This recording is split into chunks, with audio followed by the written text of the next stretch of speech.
nasi muswe Monday 24 June 2024 makabatireko vatereri manyama. Icho kwadi muri Zimbabwe ndiri mukadibe kufamba mukadibe kufafadza nekutsudzura tiri kuitika matima nose nyika iro ndati ndakati yes ndine nyaya mukoma keyboard yoko DC dzinokona kuita idzo mbiri 2 iri nyaya yeimwe nzvimbo iri munzvimbo inonzi Green Valley. Pa Green Valley pane munhu ave ne 32 years afa ari munhu wechirume kuguva kwake kwakaonekwa kakacherwa gomba paguva ndikubva pasiwa piki ainambogara nguva yakareba vanhu vakazodzokera zvakare vakaona pafutsirwa blanketi ranga riri mukati chipisi chiri panze piki iya yatorwa. Ndoende koko zvakare mune imwe nzvimbo kunonzi kwa Jane kune mwana anogona kunge aine gore ne7 months akawanikwa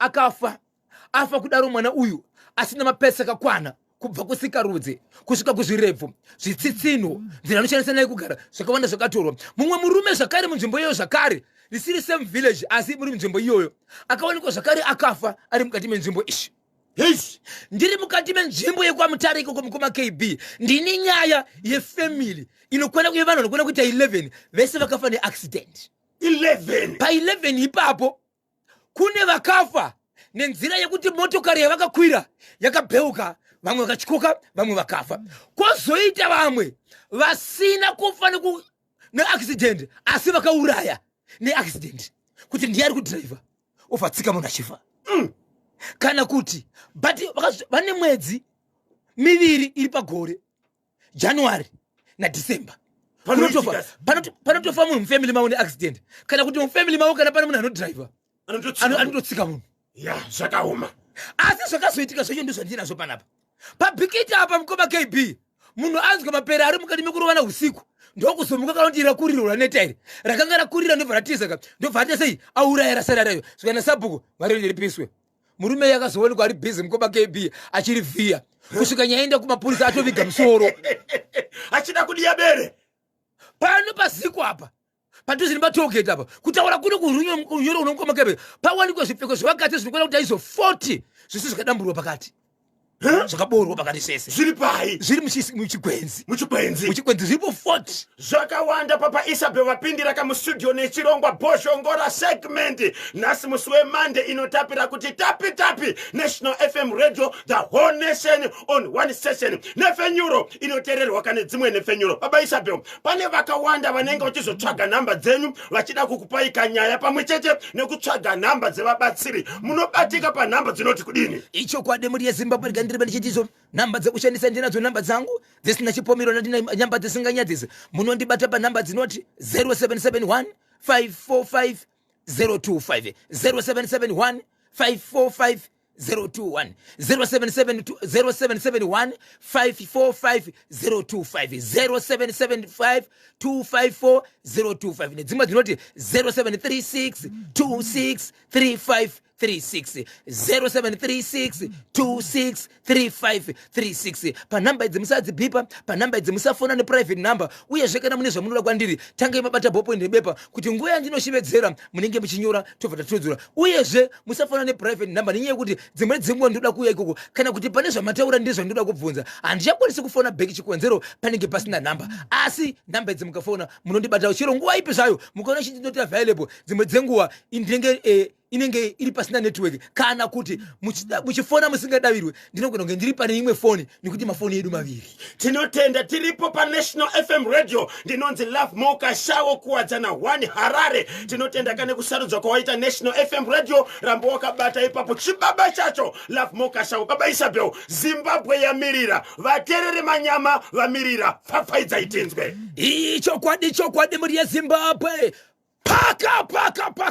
paka Harare semuharare chiri kuti kudini. Icho kwadi muri Zimbabwe rikandire mashoko panapa muri Zimbabwe ndine nyaya ndiri kutaura pano muri Zimbabwe inyaya yakaitika mukati meguta reHarare mune imwe location pane malocation ari mukati meguta reHarare pana amai vavo nemurume wavo ndokubva vaita mwana kwavo mwanasikana wandiri kutaura uyu ane makore anokwanisa kuita iwo gore pamwe chete ne7 months aita gore ne7 months kudaro pana amai vanogara mukati menzvimbo iyi vakabva svika kumba kwamana vamai vemwana uyu zvikanzi amai honai mwana wenye ndipe kuno ndigomubata ndoda kumusimbisa ndoda kuti dzimwe dzenguwa pamunoenda munzvimbo dzakafanana nemasowe nzvimbo dzekuchechedzedza munoona maprofita achitora vana achivakanda mudenga achiisa musoro pasi asazovhunduki regai ndigere ndamujaidza ndikumuzivisa kuti asazovhunduki paanosvika kuvanhu vanomuita izvozvo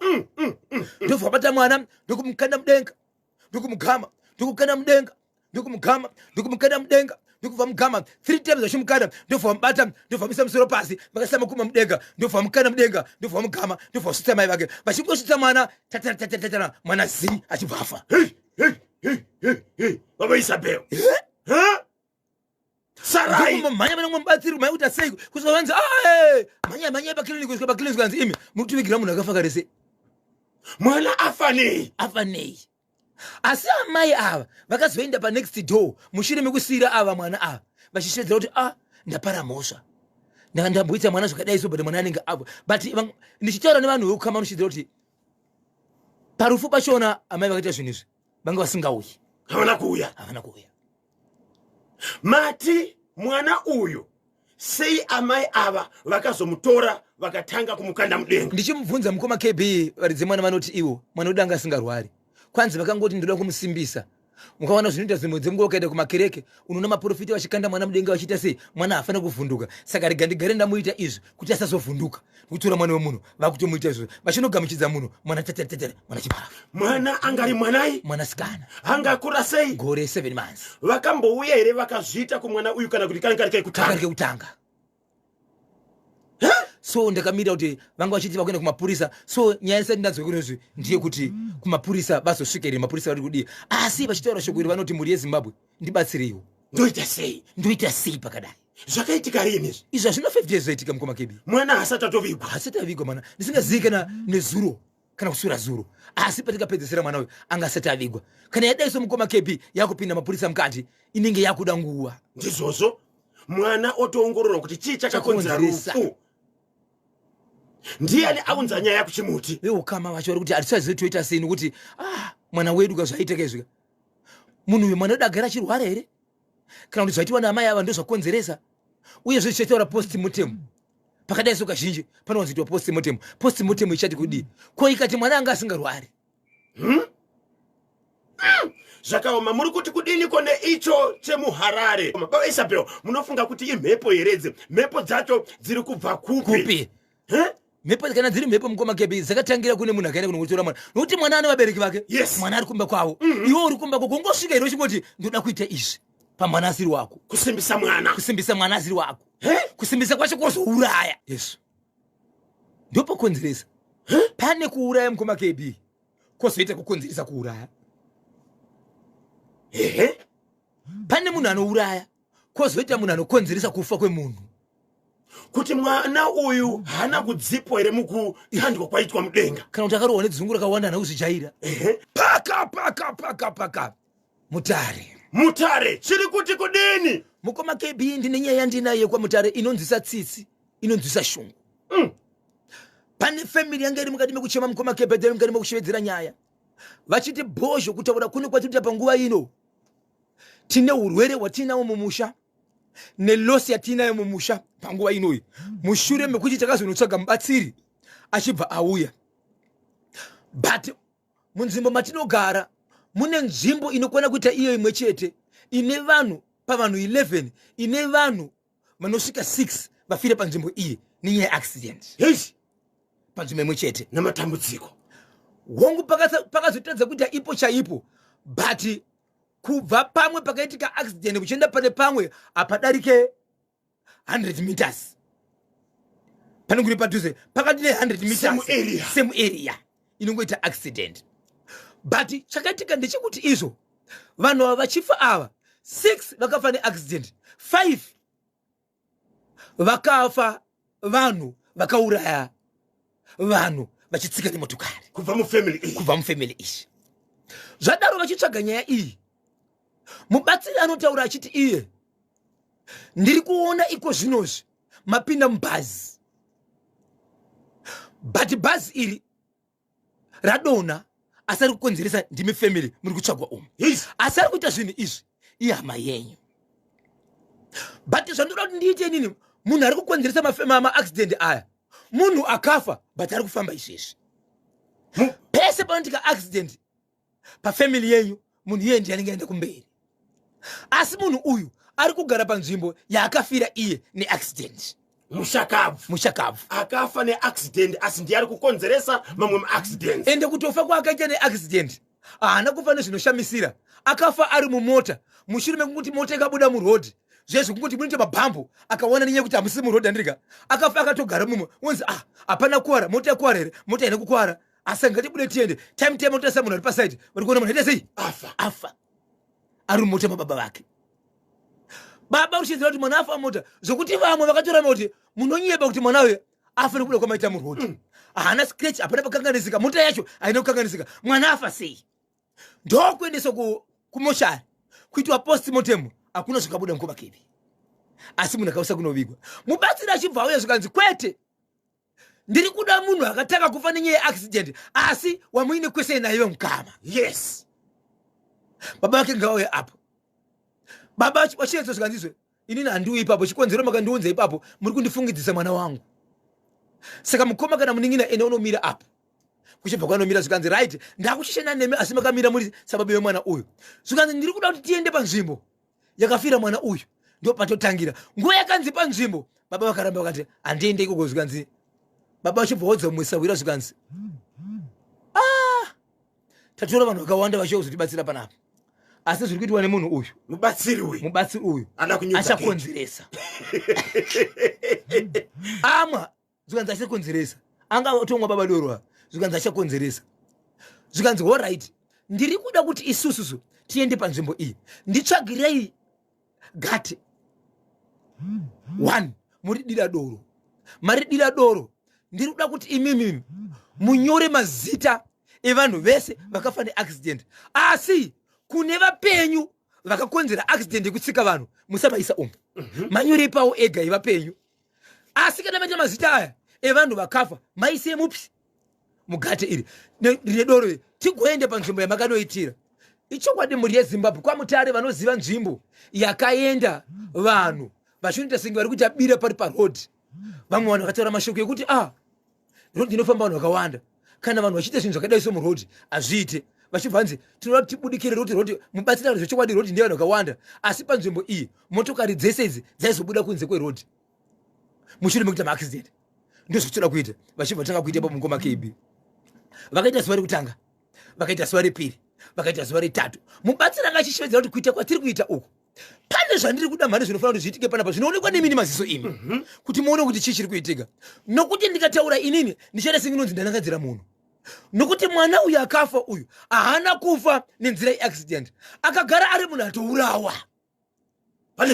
Asi mwana uyu ndiye ari kushandiswa kuti vanhu vese kuti maaccident ndiye anotumwa kuti nhasi tevera nhengi, nhasi tevera nhengi. Asi mwana uyu haasi kugara mumba, ari kugara panzvimbo pakataka kuita paakafira iye ndo paari. That's why maaccident akawanda achitikira apa, nekuti ndo paari. Vamwe vakamboona murume uyu anova ndo baba vemwana uyu, vane motokari yakauraya mwana uyu,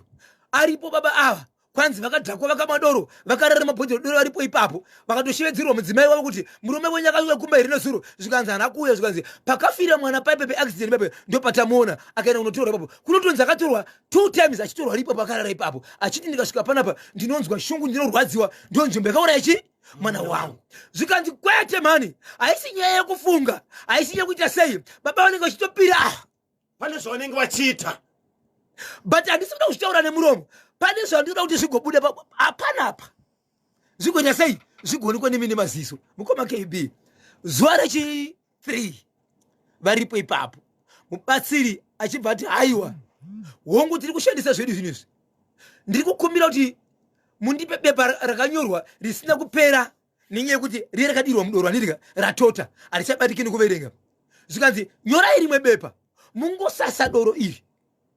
Ndiri kuda kuti pandinoende pamberi apa ndichishevedzera mazita aya anotoda kushevedzera inini ndiri munhu akasvikirwa, ndinoda kuti pauye mumwe munhu anoshevedza mazita aya achitedzera mashoko andotaura inini. So mubatsiri ndiaishevedza, onzi zita ripi, oshevedza kuti nhengi ndo pari kukonzera kuti ufe apa, ndo pakaita kuti ufe apa. Tinoda kuti mudzoke pano musimudze pakatangira mhepo. Mukoma KB ndobva mangoita senge paita mhepo. paita mhepo mwanakomana uya wekufa uyoyo masikati machena ndiye tuku tsangarira pambiri pevanhu veukama kwakabviwa mahwani mukoma kebi vanhu vachitiza vanhu vakatoona mushakabva akamira veukama vakatoona mushakabva akamira mberi kwavo vanhu kutaka kutiza vatiza kudaroka zvikanzi nemubatsiri no munhu aifanira kutiza achipinda musango haafanira achita zvekwaari kuenda uku kwaari kuenda uku akutoenda mumba maigara ndo maakutoenda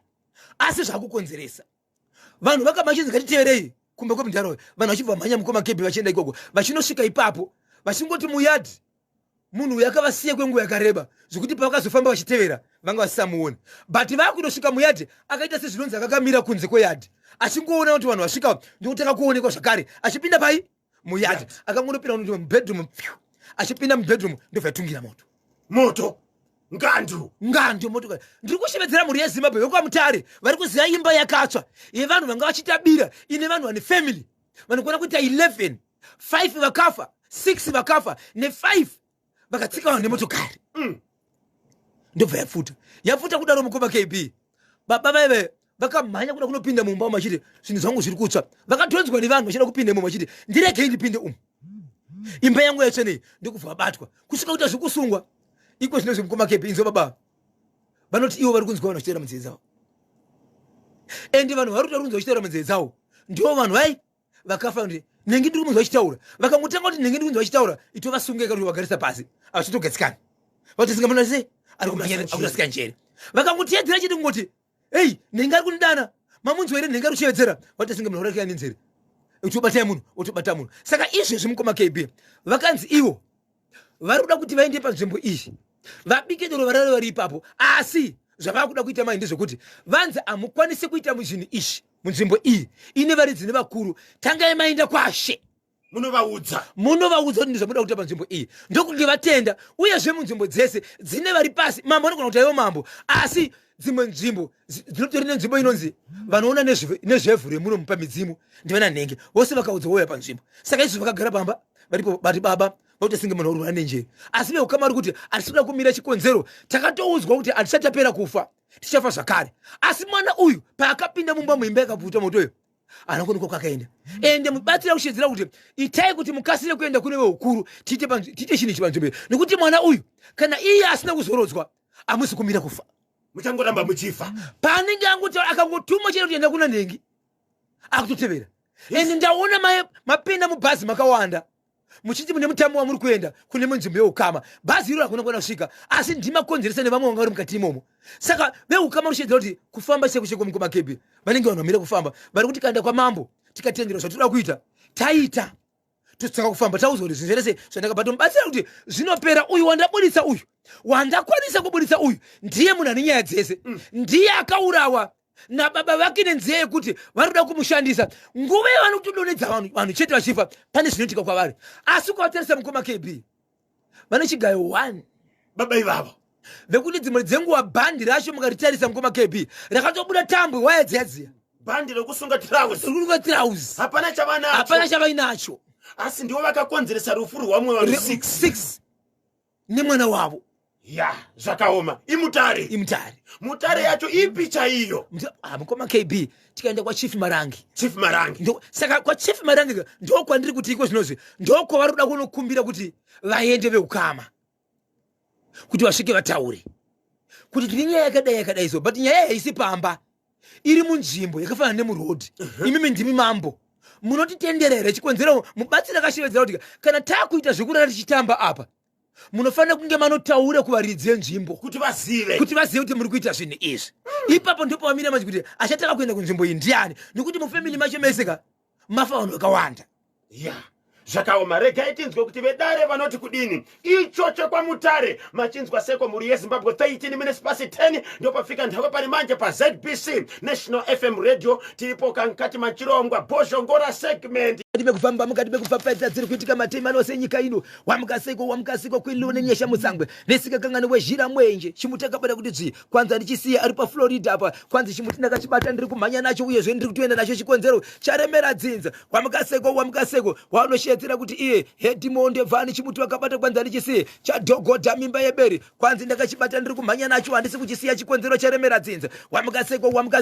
wandinoshevedzera nezita kuti iye Estekanengoni chimuti wakabata wamukaseko Lusaka Mashasha aripa Watsomba apa George Masunungure chimuti akabata Mauvini Maluva aripo Mkoba Kepo aripo Pazindonga apa chimuti akabata wamukaseko Muchaneta Tukuta kwanza ndamchaneta Tukuta National FM mukangoramba kuya kuno kundozvisungirira ari kupe Muchaneta ari panonzi pachi paWatsomba akapata chimuti wamukaseko wanoshedzera kuti baba Ruma vanomuti Diva Matikwa chimuti akabata ari pa Kelvin Kona ndimakanika kwa trip Mkoba Kepi apa ari mukati mekugadzira bhazi karedhi kanenge kari muinjini kuti asasiya chimuti ndi Diva iyeyi wamukaseko Mozondi Wanyamanga Jinda Ramambo Chitsungu Heleni Museve chimuti akabata ari paWatsomba chimuti akabata Heleni Museve wamukaseko Kelvin Zhuwawo chimuti akabata wamukaseko Takudzwa Tsokodai chimuti akachibata ari kwa Mutare uko baba Junior Muridzi pagutu baba Andiriya Simudzambada tirove pakadzikadzika Andiriya maikani tirove pakumbira Andiriya iwe Simudzambada tirove iwe Andiriya iwe tirove pakumbira Andiriya maikani Simudzambada tirove pakadzikadzika Simudzambada yuri telefoni tawene pende fomo kachiwemba kemene kiacha pakadzikadzika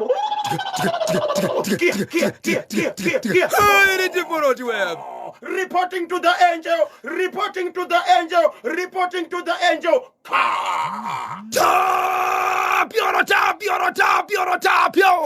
What am I disappointed for the pit and the pro?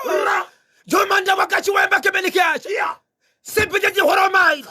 Then you're sure repeated for. Wakachwemba. Simpiti. Horomai. Then you're Rikiti vo. Papa nyaya katika kwa gutunde iyi pane family kana kuti pamusha painzizo vedwe vana vasi kuenda kubasa vana vasi kushanda uyezve mufamily muri kungofiwa zvikanzi ngatishedzei mubatsiri pamba pamudhara kana vachiti mudhara vanoreva kuti munhu mukuru mufamily ndizvozvo ndarabva asvika vachibva vashedza mudhara ka munhu akashedzwa Mkoba Kepi muprofita vanopfeka magemenzi ava ndobva aenda pamusha paina kuti zvikanzi pane chinoda kubatwa panapa mukomana akasvika Mkoba Kepi muprofita akaridza ndimi akatenderera musha akaita sei wamboti vanhu ngatifugametira right panopaita chikaro ndaliyorashiwori pinefo akarova akadekana kuseri kwemba akasvika akabata makavi akaneseka chakwira pamusoro pemba akati 10 euro yes vanhu imbai vanhu imbai kana usikaimbe ipapo mhepo inorowa pauri chinhu chiri pano paita chikara muprofita angari ega ore muprofita angani munhu wake wanga anaye varipo musondosi aingomhanyonika mvura so akapuke mvura madzibaba lavu madzibaba simba vachibata chikero baba inzwai mhuri yeZimbabwe vari kwagutu ngatifambidzanei 0713938538 ndokubva vazomira zvikanzi takuda kuenda vanhu vanenge vakangomira kavanoda kuona zvikanzi mvura itoremba iyo ndakuda kubata chikara mukomana kanzi dira mvura mukomana chimena dira mvura ndobva adzoka mukomana kanti 1 2 3 vanhu vari kumashure ka 2 meters kuda kunopinda padhoremba 2 meters akasiyirwa ground right vanhu kumashure kunofunga vanga vakavhura kanozve 4 meters kubva pamuprofita kudzoka kumashure muprofita aroda 2 meters dzekupinda mukati kuri kuti kubva paimba padhoremba kunosvika pane vanhu paida kandi 6-7 meters kuri kuti pakacreatwa ground kuti vanhu vanyatsokuona apo vakabata mvura vari padhuze nemuprofita Mkoba KB mumba makangobuda pamba apa pana mwana muchechi mumba makangobuda mwana mudiki wechikomana ndokungosvika pagemenzi nemuprofita ndokubata gemenzi haka muprofita pasi mprofita achizama kubuka kechipiri mprofita pasi mprofita achiramba karara pasi mwana ndiye disappear mwana achaonikwe mprofita kuda furo mumunhu nemuromo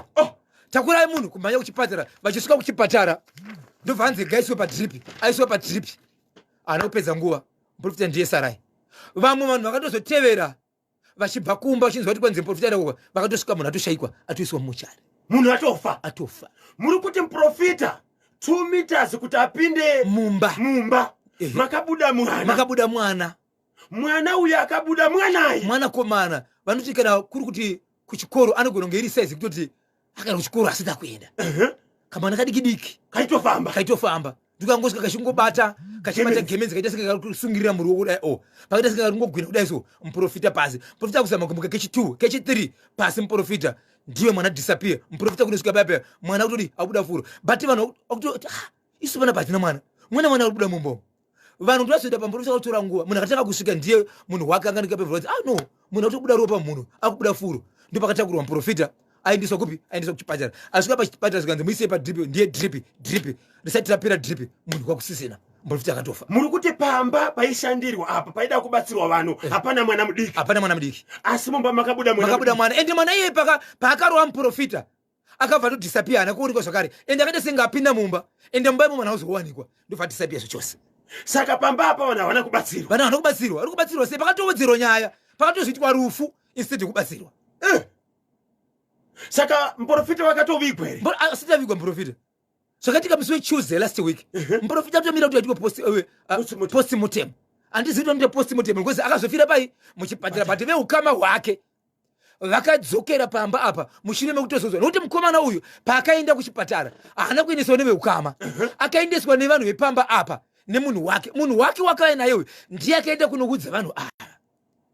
kuti munhu aita sei munhu afa kana ndisingakanganisa hapatorina kana nyaya yepostmortem yanyaya yekupikisana kwevanhu vaibatsirwa pamba apa nehama dzemunhu uyu nokuti munhu uyu akaenda muchipatara akabvaiswa padrip akatozofa ari muchipatara muprofita vane sowe here kana kuti hatorina sowe ndivai kuti vanofamba vachibatsira vanhu veve kuti akanzi vai kuno kuende kwakati ende kwaguti kwakafira kusiko kwake zimbabwe vateerere manyama munofunga kuti icho chekwagutu pamba apa pana mwana mudiki ko mwana akabva mumba umo akasvika kanobata gemenzi remuprofita achibva arizunza muprofita pasi muprofita pasi gazi mwana achibva apinda mumba akamufamba sengarupinda mumba haana kuzoonekwa ende muprofita achizotarisa kana kuti akubuda furo akubuda ropa mumunhu nemunzeve zvese manga mabuda ropa haana kurohwa muprofita akangodhonzera aidhonzerwa gemenzi nemunhu mudiki kwaari mwana akabva kupi mwana ndewani pobvu pabodzi kana gadzi zvikachoka pamuprofita uyu zvakakonzerwa nei chii chakapa kuti abude furo ropa rakabva kupi iye asina kurohwa 0713-938-538 zvakaoma nematambudziko besapewo nthawe zadiyana tinodzoka zvakareka mangwana vanenge vachida kukubata imimi kukupaika nkhani nhau kana kuti nyaya pamwechete nekutsvaga nhamba dzavabatsiri munobatika sei ichokwadi mudezi maurike pese mukoma kebe nichiti agogo everydays friday alani chinovava natasha machocho ali pa whatsapp constable tafadzo chokurema kwa mutare vanastandi mataruka kumozambiki takanga tinayo pa whatsapp magret mazungu anga ari mukoma KB ndo vanga vachibika sadza vakamira mukoma KB pane vanhu vakaimba tiri kuwatsomba Brian Samaita Blessing Shumba pamwe na shudari Gloris